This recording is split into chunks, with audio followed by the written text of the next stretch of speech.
Citizen TV, the citizen power. We see the lines have been affected and you are here to assess the impact. What has been your assessing so far? Okay, first, it's an unfortunate incident that happened here. We are grateful that nobody was injured. I think that's the most important thing as well. However, yes, GRIDCO's transmission line is a 161 kilovolt transmission line that has been affected. As you can see, the lines or the transmission cable has cut, and that's because the fire was quite intense. So it caused the cable to burn and then ultimately snap. We do not know what caused the fire, at least for now we are not yet aware. But I think ultimately we've done the assessment. A lot of work will start today. The engineers, as you've seen, they've been here since yesterday and they've been here again since this morning.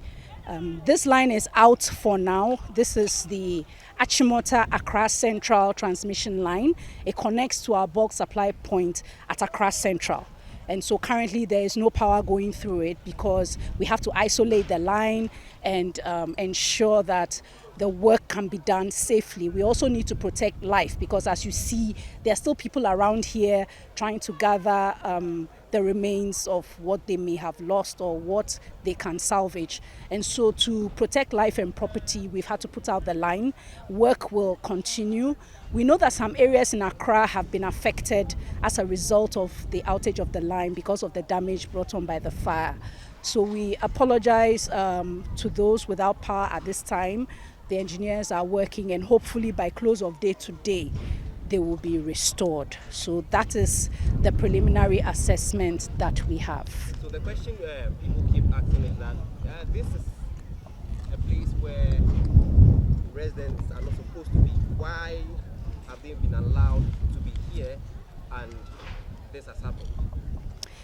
This area where the transmission lines are located is usually called the right-of-way access. Right-of-way issues are one of the most challenging aspects of GRIDCO's business. And that is because a lot of the time we acquire the lands to do these transmission projects, and the lands need to be threadbare, meaning there should be no one there, nothing there. But people tend to see the land as free land and then illegally locate on it. So that has been one of the biggest challenges the company has faced over the years with reference to these lines. So I would like to really use this opportunity to encourage the general public not to live under these transmission lines. I'll give you an example. We all are in our homes and we have these 3-pin plugs. I'm sure our little children will not put their fingers in 3-pin plugs because they know they will get electrocuted. And those are much smaller voltages. So imagine this one, which is 330,000, or in this particular case, 161,000 kilovolts. I mean, if this line touches anyone, it will just be ashes. We will not see a human body, and we don't want that. We are a company that cares about people. And so from time to time, we have been undertaking patrols. We educate the people in these areas, and we've been doing it. We do it here. We've done it at Fiesta Royale. We've done it in Kumasi, in the Western region, because we also have Galamsey activities affecting our transmission lines and towers. So we've been doing a bit, but the challenge is that a lot of the time, people are just unwilling to leave. In fact, when we clear them, sometimes within 24 hours, they come back. And it then becomes a major challenge. So we don't allow anyone to stay here. We have not given permission to anyone to live under any transmission line anywhere across the country. And I just want to appeal that to this incident that happened on Wednesday, someone could have died, but we thank God no one did. So we don't want any loss of life or property. So we encourage all those who may be living under the transmission lines to please leave for their own safety and for also the safety of the infrastructure, because it really costs a lot of money to put up these projects. I mean, some of the transmission line projects cost anything between 20 million to 200 million US dollars, and GRIDCO has to pay for it. Usually we have to take loans and that kind of thing to address. Sometimes we get grants as well, but the point is these are expensive projects. We have to pay for the land, we have to pay for the access, and then when we do that, people come and encroach.